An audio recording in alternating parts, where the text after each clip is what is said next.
দীর্ঘদিন পর বড়সড় সাফল্য পেল অমরপুর বীরগঞ্জ থানার পুলিশ। গত পরশুদিন অমরপুর উদয়পুর সড়কের গান্ধারী এলাকায় টোটো থেকে এক মহিলার সোনার হার ছিনতাই করে জঙ্গলে ঘা ডাকা দিয়েছিল এক যুবক। পরবর্তীতে নিগৃহীত মহিলা সমস্ত ঘটনার বিবরণ জানিয়ে প্রথমে মহারানী ফাঁড়ি থানায় জানিয়েছে। তৎক্ষণাৎ মহারানী ফাঁড়ি থানার কর্তব্যরত পুলিশ আধিকারিক পুরো ঘটনার বিবরণ জানিয়ে অমরপুর বীরগঞ্জ থানার নজরে আনলে অমরপুর বীরগঞ্জ থানার পুলিশ ঘটনার তদন্তক্রমে হদিশ পেয়ে মহিলার বাড়ি অমরপুর টাউন শঙ্করপল্লী এলাকায় ছুটে যান।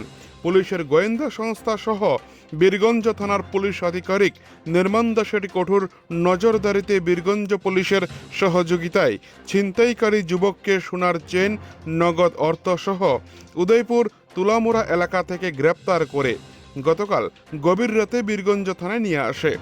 উল্লেখ্য, ছিনতাইকারী যুবক টোটো থেকে মহিলার সোনার চেন ছিনতাই করে তুলামোড়া এক ব্যক্তির কাছে প্রায় 1,27,000 টাকার বিনিময়ে বিক্রি করে দেয়। পুলিশ যুবককে আটক করে জিজ্ঞাসাবাদে এই কথা স্বীকার করেন। ছিনতাইকারী যুবক পরবর্তীতে সোনার চেন ক্রয় করা ব্যক্তিকেও গ্রেপ্তার করে রাতেই থানায় নিয়ে আসে। দুই অভিযুক্তের বিরুদ্ধে মামলা গ্রহণ করে পুলিশ পুরো ঘটনার তদন্ত শুরু করে দিয়েছে। পুলিশ খতিয়ে দেখছে এই ঘটনার সঙ্গে আর কোনো বড় ধরনের ছিনতাইকারী দল যুক্ত আছে কিনা।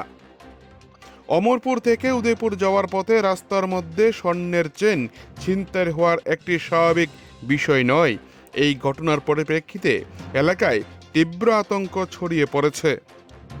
অমরপুর থেকে অরূপ দাশগুপ্তের রিপোর্ট, টিভি 100 বাংলা।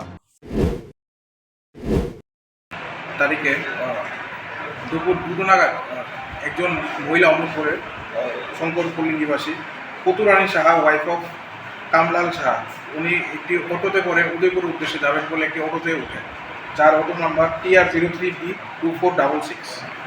তৎক্ষণাৎ ওই অটোতে আরেকজন ছেলে উঠে। তো ওই অটোতে তারা দুইজনই ছিল।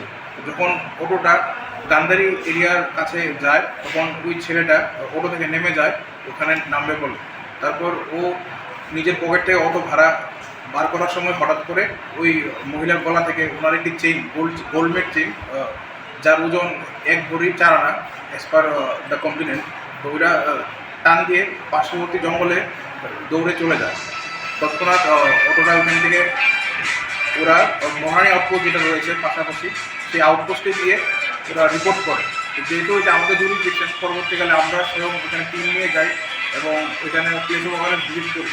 তারপর একটি কমপ্লেন আসে এবং সেই কমপ্লেন মোতাবেক একটি কেস রেজিস্টার করা হয়, যার number 16/2026 under section 304 351 sub clause 3 snatching এবং ক্রিমিনাল ইনভেস্টিগেশনে।